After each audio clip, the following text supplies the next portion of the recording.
L'attaque commence à 6h29 du matin. Nous sommes en plein Shabbat, et ce jour-là correspond aussi à Simchat Torah, une fête qui clôture un cycle annuel de lecture de la Torah. De nombreuses familles sont en congé pour cette fête religieuse, ce qui réduit la présence de soldats sur certains fronts. Et personne n'imagine encore l'ampleur de ce qui est en train de se passer. En quelques minutes, des milliers de roquettes sont tirées depuis Gaza, tandis qu'une attaque coordonnée prend la frontière en étau par la terre et les airs, en s'appuyant notamment sur des parapentes motorisés. Des combattants pénètrent en Israël et attaquent des bases, des routes, des localités civiles, des kibboutz et le festival Nova. Pour Israël, c'est la journée la plus meurtrière de son histoire.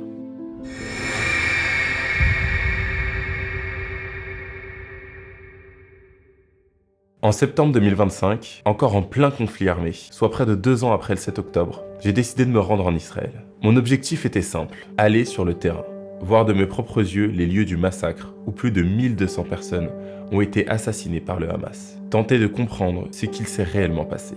Mais ce tournage n'a pas commencé dans un état normal. Le matin même, juste avant de partir en tournage, j'ai visionné le film du 7 octobre. Une compilation insoutenable, constituée d'images récupérées après les attaques filmées par les terroristes eux-mêmes, où l'on voit les terroristes assassiner des civils, parfois avec une barbarie difficile à décrire. Quand je suis arrivé sur les lieux du site du festival Nova, l'un des lieux où le massacre a été le plus meurtrier, je n'étais pas seulement en reportage, j'étais encore hanté par ce que je venais de voir. En fait, je sais pas comment je vais pouvoir revenir en France. Et en posant le pied ici, j'ai eu comme des flashbacks. Les images que j'avais vues une demi-heure plus tôt se superposaient au réel. Je revoyais ces jeunes en train de courir, de se cacher, d'être assassinés. Je n'arrivais pas à comprendre. Comment des jeunes venus faire la fête, pour beaucoup animés par des idéaux de paix, d'humanisme, de liberté, avaient-ils pu être massacrés de cette manière? À ce moment-là, je ne savais même plus si j'allais avoir la force de mener ce projet jusqu'au bout. Non mais je peux pas pleurer tout le long du truc, quoi. Il a fallu reprendre mes esprits et essayer de comprendre, concrètement, comment cette tuerie avait eu lieu, comment les terroristes étaient arrivés jusqu'ici, comment l'attaque s'était déroulée, et pourquoi Nova est devenu l'un des symboles du 7 octobre. Aux environs en fait de 6h29 exactement du matin, il y a les premières sirènes qui sonnent au matin du 7 octobre. À ce moment-là, 6h29, il y a des sirènes. Bon, on est quand même dans le Haut-Haza, on est près de la frontière. Les gens sont assez habitués. Quand il y a une sirène, on se réfugie dans une des pièces blindées. Puis ensuite, on reprend comme si rien ne s'était passé. Vers 6h32, les sirènes se calment pas. Les organisateurs décident de terminer la fête, de demander à tout le monde de rentrer chez soi. Aux alentours de 6h50, en l'espace de 30 minutes, les terroristes donc, du Hamas qui sont rentrés en Israël trouvent le festival Nova. En fait, ils avaient le projet de conquérir le sud d'Israël, d'arriver le plus loin possible. Mais le festival Nova, ils ne l'avaient pas prévu. C'est-à-dire que vraiment, ils tombent sur cet endroit-là pour le plus grand malheur, entre guillemets, des participants, parce qu'ils vont faire ici un vrai massacre. Ils vont ouvrir le feu sur tous les participants qui vont courir, qui vont essayer de s'enfuir par la route qu'on vient de passer. Mais en fait, la route qu'on vient de passer, elle était déjà pleine de terroristes. En fait, c'est devenu un piège. C'est-à-dire que les gens, ils pouvaient même pas s'enfuir, ils pouvaient même pas partir. Je sais pas si tu vois, mais même le festival, il s'est allé plus loin, un peu dans la forêt. Mais en fait, c'est un terrain totalement ouvert. Il y avait nulle part où se cacher, nulle part où se planquer. Donc ils ont préféré arrêter leur plan de conquête pour tuer du monde. C'est vrai que ça les a arrêtés pour quand même un certain nombre d'heures ici. Il y a beaucoup de terroristes qui n'ont pas continué. Tu peux voir aussi les coquelicots en bas de chaque panneau. En fait, le coquelicot, c'est le symbole de la région. Tous les ans, il y a les coquelicots qui fleurissent dans cette région. Il y a des grands champs de coquelicots. C'est vraiment le symbole de la bordure de Gaza, de l'enveloppe. Si je ne me trompe pas, j'ai vu un car avec plein de jeunes de l'armée qui sont en classe. Ils les amènent ici pour se recueillir. C'est un endroit très particulier en Israël. Aujourd'hui, le festival Nova n'est plus seulement le lieu d'une fête interrompue par la violence. C'est devenu un lieu de mémoire, un lieu où l'on vient se souvenir de ce qu'il s'est passé, rendre hommage aux victimes et mesurer l'ampleur du drame. Mais ici, la mémoire ne passe pas seulement par les discours, elle passe aussi par des objets, des images, des messages, et parfois par quelques mots laissés derrière soi. Un peu partout sur le site, les images témoignent de l'horreur. C'est ici que des jeunes ont tenté de s'abriter, de gagner quelques minutes de vie. Beaucoup n'en sont jamais revenus. Sur les photos, au milieu des mémoriaux, on retrouve leurs derniers mots. des messages envoyés à la hâte, à leurs parents, à leurs amis, dans l'intuition atroce que c'était la fin. Voici ces messages, leurs adieux, envoyés à ceux qu'ils aimaient, alors qu'ils luttaient encore pour survivre. Noam, il nous tue. Sharon, il nous tire dessus. Voilà la situation, il n'y a rien à faire. À l'intérieur d'une grande poubelle en fer, avec d'autres personnes. Si quelque chose m'arrive, dites à mes parents que je les aime.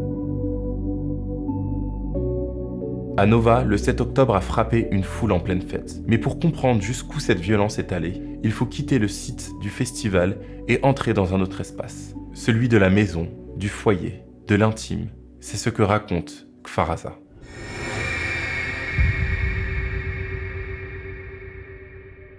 Kfar Aza est un kibboutz situé à quelques kilomètres seulement de la bande de Gaza. C'est justement ce contraste qui rend ce lieu si difficile à regarder aujourd'hui. Ici, tout a été pensé pour vivre. Et c'est ici que la mort a pénétré maison après maison. Comme dans d'autres localités proches de Gaza, Kfar Aza disposait d'une première ligne de défense locale.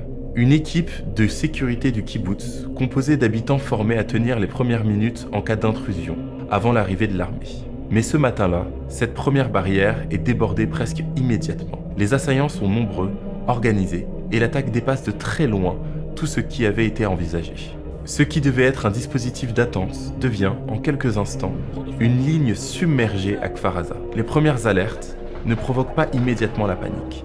Dans cette région, les tirs de roquettes font partie d'une réalité à laquelle les habitants ont malheureusement été habitués.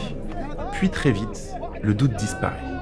Des messages circulent, des coups de feu sont entendus. Des hommes armés sont déjà dans le kibboutz. L'attaque prend alors une forme méthodique, maison après maison, pièce après pièce, abri après abri. Des familles se barricadent dans leurs abris, d'autres essaient d'appeler à l'aide. Et pendant des heures, l'armée israélienne tarde à reprendre le contrôle total du site. À Kfar Aza, 64 personnes sont tuées et 19 sont enlevées. Le lieu devient l'un des symboles du 7 octobre. Le secteur le plus durement frappé, c'est le quartier de la jeune génération. C'étaient des petits logements conçus pour aider les jeunes du kibboutz à prendre leur envol, à devenir autonomes. C'est là que le massacre a été le plus sauvage. Sur place, la matérialité du crime me percute. Les murs sont criblés d'impacts, les pièces encore calcinées. 2 ans après, on respire encore cette odeur de poussière et d'explosifs qui colle aux ruines. Tout témoigne d'une violence directe, acharnée. Kfar Aza dit quelque chose de terrible sur le 7 octobre. Ici, on n'a pas seulement cherché à tuer, on a voulu violer l'intimité la plus profonde. Le foyer, ce refuge qui devait protéger ces jeunes vies, est devenu leur piège. À Nova, le 7 octobre a fauché une jeunesse en pleine fête. À Kfar Aza, il est entré dans les maisons, dans les chambres, dans les abris. Ici, on comprend que cette journée n'a pas seulement été un massacre de masse, elle a aussi été une intrusion dans l'intime, dans ce que des familles croyaient être l'endroit le plus sûr au monde.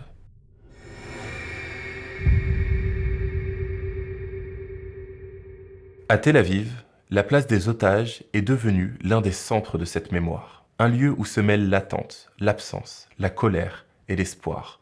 C'est ici que j'ai rencontré une survivante du 7 octobre. À Tel Aviv, sur la place des otages, j'ai rencontré Rafaela Trestman, 22 ans, survivante du massacre du festival Nova. Le 7 octobre, elle a échappé à l'attaque, mais elle y a perdu son compagnon, Adan Glesner.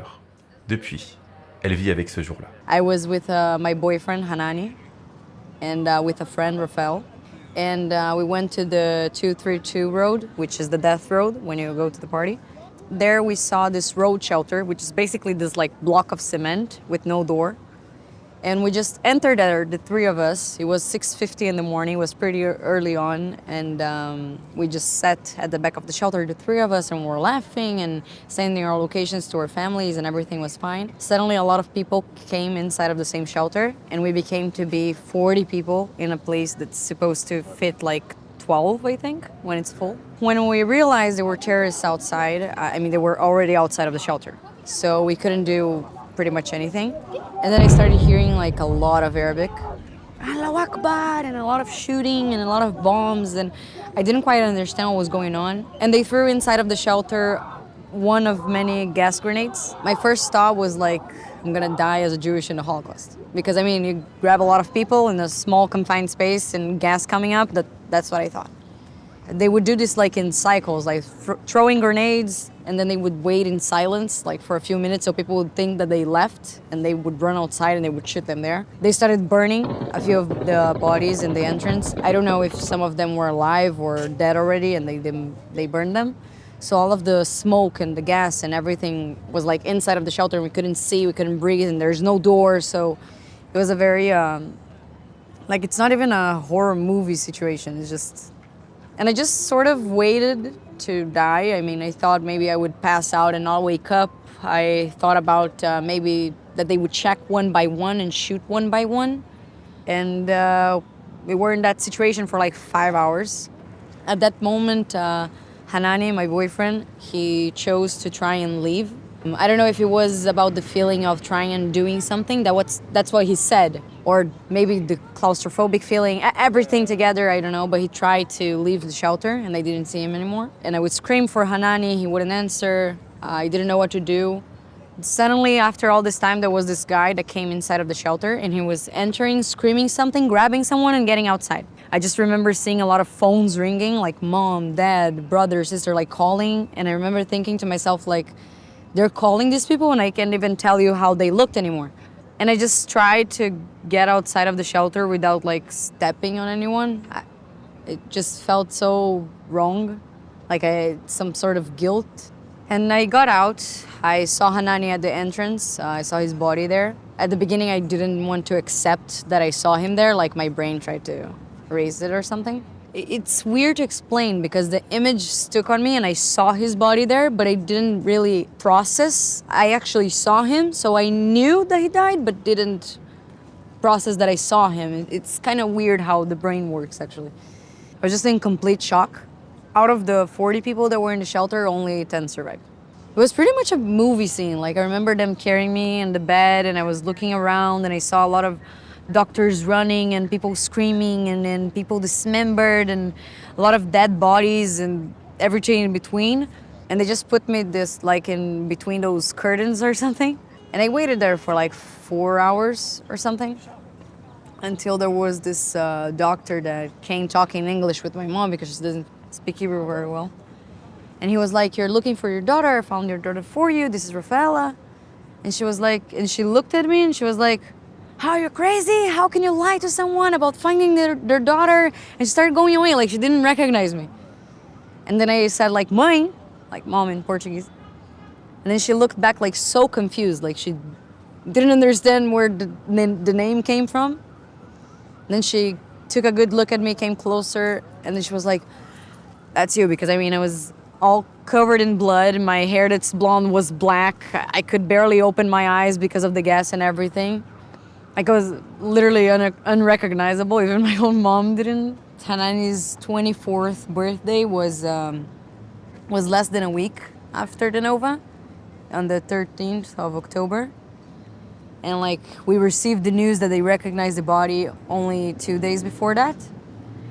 It was a very weird week because after I knew he was dead, like I was talking to his friends and everybody and they were like, are you sure? Like 100% sure. And I'm like, maybe I'm crazy. Maybe it wasn't him, I don't know. And there was this fake list of hostages that they took in and his name was there. So I started like actually believing that he was alive and that I was crazy. And then 2 days afterwards, I received the news that they found his body. So like for me, he died twice because I actually started feeling and believing and it was a very hard week. I mean, I couldn't handle the fact that I got home and he didn't.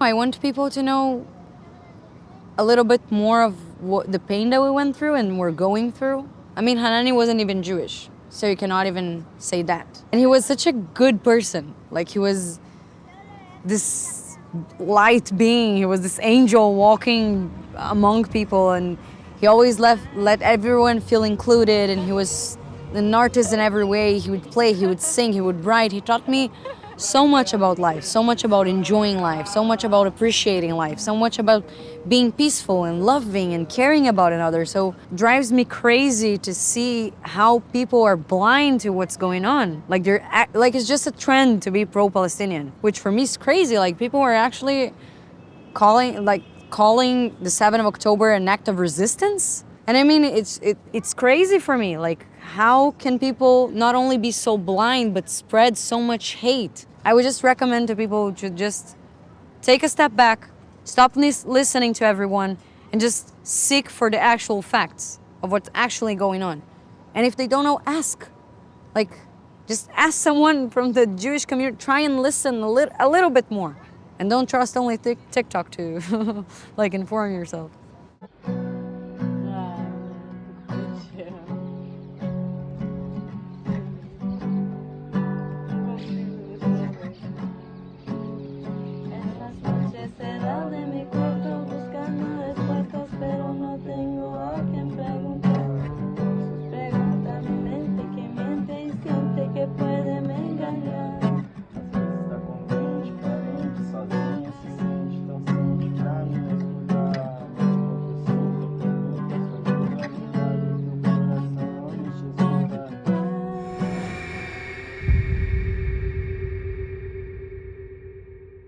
Cette journée s'est aussi vécue ailleurs, dans ces villes du sud où la guerre a surgi au pied des immeubles. À Sderot, le traumatisme est inscrit dans le paysage. Là où se dressait le commissariat détruit pendant les combats, s'élèvent désormais 18 piliers. Dans la tradition juive, le 18 symbolise la vie. Ce mémorial, érigé sur des ruines, dit tout du paradoxe de Sderot. La violence absolue de l'attaque face à une volonté farouche de tenir debout. Ce qui m'a marqué tout au long de ce tournage, c'est cette résilience incroyable. Malgré l'horreur, les gens refusent de s'éteindre. Comme un écho à ce combat silencieux pour la vie, j'ai rencontré une famille française. Ils étaient là, ce matin-là, ils ont vécu l'invasion de l'intérieur. Et donc du coup, vu que vous vivez juste à côté de Gaza, vous avez vécu totalement le 7 octobre. Est-ce que vous avez des choses à dire par rapport à ça, votre vécu? Comment ça s'est passé? Ce qui a été le plus dur dans le 7 octobre, c'est de ne pas savoir. Ne pas savoir ce qui se passait. Ne pas comprendre ce qui se passait. Moi, je sais que là où j'étais, il y avait des terroristes tout autour. On entendait des bruits de grenades, des bruits de coups de feu, de tout. Ça partait dans tous les sens. Disons que j'avais une confiance totale dans l'armée. Donc je me demandais où ils étaient. Je savais qu'ils allaient venir. C'était pas possible. Il n'y avait pas de possibilité autrement. Et en même temps, je me disais, mais qu'est-ce qui se passe? Et j'étais au téléphone avec ma femme. Enfin, on s'envoyait des SMS parce que je voulais pas qu'à l'extérieur, ils puissent entendre le téléphone sonner ou un truc comme ça. Et j'arrêtais pas de dire, mais ils sont où? Où est l'armée? Où est le... Tu vois ce que je veux dire? Oui. Moi, j'étais ici avec mon fils Ben et mon fils Charles, qui est militaire. Il est dans Kippa de Barzel, justement. Donc là, il était revenu de vacances le 6 octobre. Donc là, il était ici. Donc il repartait normalement le 8 octobre. Et ils l'ont appelé. Il s'est préparé tout de suite. Il a commencé à partir et il m'a appelé après 5 minutes. Il m'a dit « Maman, reste avec moi au téléphone, reste avec moi, je t'en supplie, reste avec moi. » Et je suis restée avec lui, je ne comprenais pas. Je lui dis « Qu'est-ce qui t'arrive ?» Il me dit « Reste avec moi, juste reste avec moi. » Il est revenu après même pas 10 minutes. Il est remonté et en fait, il a dû slalomer entre des corps. Il est revenu et l'armée quelqu'un lui a dit « Repars chez toi. » Et il est revenu, il était complètement choqué. Enfin...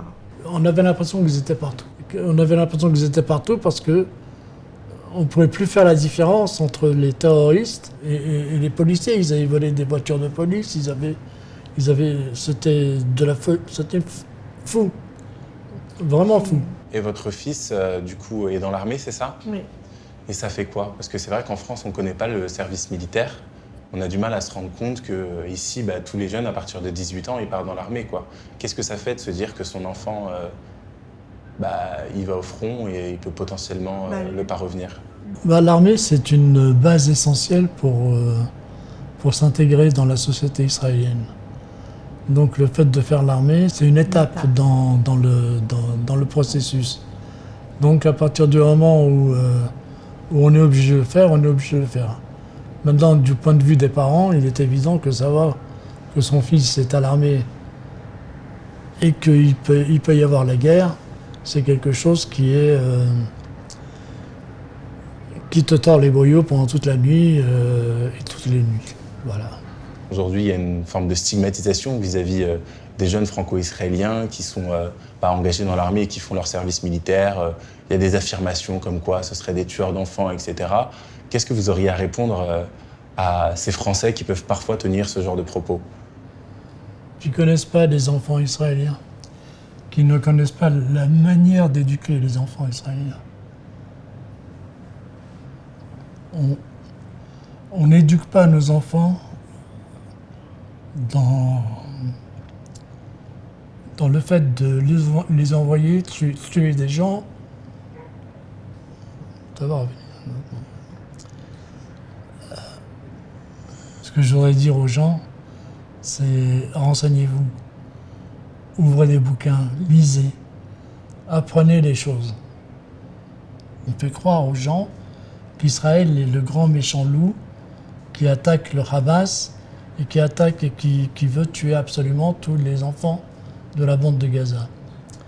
On oublie simplement que c'est une guerre qui a été déclenchée le 7 octobre. Pour une fois, on attaque. Pour une fois, on bombarde les gens du Hamas.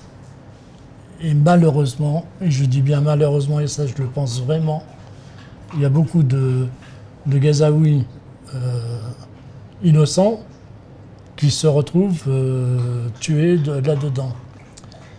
En France, on a fait l'erreur d'introduire, d'amener sur le sol français le conflit entre Israël et le Hamas. C'est un danger pour tout le monde, un danger pour les musulmans d'abord. Parce que les musulmans sont les premiers victimes de l'islamisme. Il ne faut pas l'oublier. Ce sont les femmes musulmanes, les enfants musulmans qui sont les premiers victimes. Et je vais dire, ça commence par les juifs et ça continuera par les autres. Ça continuera par les homosexuels, par les gitans, tout ce qu'on veut. Les juifs, c'est facile. Maintenant, c'est facile, surtout avec la guerre. À Gaza, c'est facile. On tape dessus. Si vous aviez un message à faire passer aux Français, lequel serait-il aujourd'hui? La seule chose que je pense qu'on cherche à faire de chaque côté, maintenant je ne peux pas parler pour les autres, mais de notre côté, c'est de vivre en paix, en dignité, sans peur. Et voilà. Donc maintenant, si ne serait-ce que vous écoutez déjà ce reportage jusqu'au bout et que vous avez un petit mot humain ou de compassion, c'est déjà beaucoup. Ne restez pas dans ce que vous entendez à la télévision ou par les fake news. Informez-vous. Et aux parents, je voudrais dire, faites en sorte que vos enfants apprennent les choses, les vraies choses, pas les choses qu'ils entendent par leurs copains ou dans la rue. Ce voyage, cette série, ont suscité beaucoup de réactions, des attaques, des incompréhensions, des débats, mais surtout ce besoin immense, vital, de regarder l'horreur en face, de comprendre et d'écouter ceux qui ont vécu l'enfer. Si je suis venu ici, ce n'était pas pour ajouter du bruit au bruit, je voulais être là, sur le terrain, pour donner la parole à ceux qui ont été fauchés par l'horreur et raconter ce que trop de gens commentent de loin. Ce film n'est que le premier d'un chapitre. D'autres lieux et d'autres voies suivront. Le Nord, le Liban, les fractures et les minorités en Israël, jusqu'à Jérusalem. Mais au bout de ce voyage, il reste une conviction simple. La dignité humaine ne se négocie pas. Le terrorisme ne se relativise jamais. Et la paix, même abîmée, même lointaine, doit rester l'horizon.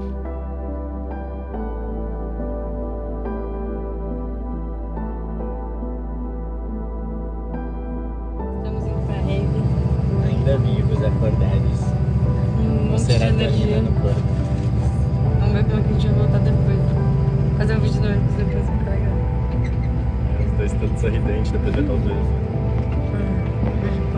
Bueno, a gente vai estar energizado.